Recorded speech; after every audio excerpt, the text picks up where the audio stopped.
Hello everyone, অনেকদিন পর আপনাদের সাথে মজাদার একটা রেসিপি নিয়ে আসলাম। আসলে আমি এই বানটা গতদিন বাসায় বানিয়েছি। এত ভালো হয়েছে যে আমি আপনাদের সাথে শেয়ার না করে পারলাম না। এই চিকেন বানটা বানানোর জন্য এখানে প্রথমে হচ্ছে আমি ময়দা দিয়ে একটা ডো তৈরি করে নিয়েছি। তারপর হচ্ছে আমি এর ভেতরে দেওয়ার জন্য একটা পুর তৈরি করে নিয়েছি চিকেন দিয়ে। এর মধ্যে আমি ক্যাপসিকাম এবং হলুদ, মরিচ এবং সব ধরনের মশলা দিয়েছি। এর সাথে দিয়েছি tomato sauce, soya sauce, chilli sauce সব কিছু দিয়ে খুব সুন্দর মতো পুরটা রেডি করে নিয়েছি। এরপর এই তো দেখতে পাচ্ছেন আমি হচ্ছে ২ টা বান বানিয়েছি। বানের ভেতরে হচ্ছে পুরটা দিয়ে এর উপরে হালকা ডিম দিয়ে ব্রাশ করে এর উপরে আমি সাদা তিল দিয়ে দিয়েছি।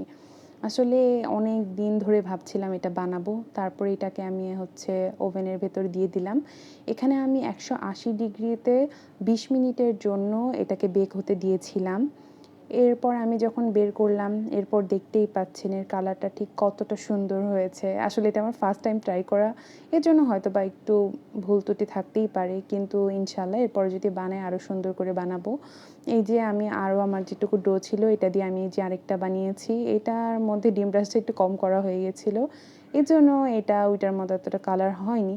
কিন্তু এটা দেখতে খুবই সুন্দর হয়েছিল। বাসার সবাই এত পছন্দ করেছে।